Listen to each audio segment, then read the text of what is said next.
um acidente considerado nível 7, o mais alto da escala da Agência Internacional de Energia Atômica. Centenas de bombeiros e voluntários desafiaram os riscos da contaminação e trabalharam para evitar um desastre ainda maior. Apesar dos sacrifícios, uma quantidade considerável de radiação foi jogada no ar e detectada a milhares de quilômetros de distância. Cerca de 80 mil pessoas foram retiradas de casa e a região próxima à central de Fukushima se tornou uma zona proibida. Até hoje, muitos moradores destas cidades e vilas moram em abrigos fornecidos pelo governo e não têm quase nenhuma esperança de voltar a seus antigos lares. Até porque, apesar de controlada a situação na central nuclear, estima-se que a descontaminação da área leve de 3 a 4 décadas. Durante todo o domingo, os japoneses participaram de cerimônias em homenagem às vítimas da tragédia. E também houve protestos contra o uso da energia nuclear.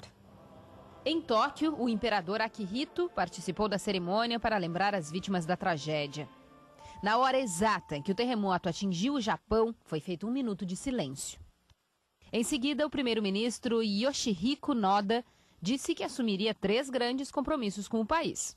Primeiro, prometeu reconstruir as cidades que ainda estão destruídas.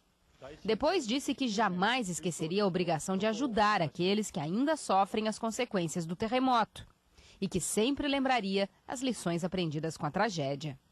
Foi feito um segundo minuto de silêncio, 30 minutos depois, para lembrar o momento em que o tsunami atingiu o país. No porto de Ofunato, uma das áreas mais devastadas pelas ondas gigantes, sobreviventes acenderam velas numa cerimônia em homenagem aos milhares de mortos na região. Em Fukushima, ainda isolada pelo risco de contaminação nuclear, antigos moradores se arriscaram e voltaram ao local.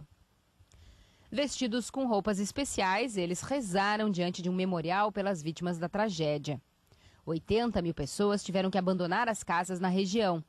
E a maior parte delas ainda não reconstruiu a vida. Muitos vivem em casas improvisadas, cedidas pelo governo. Dezenas de pessoas protestaram na frente da empresa que administrava a usina nuclear de Fukushima. Elas acusam o grupo de negligência e demora para admitir o vazamento radioativo.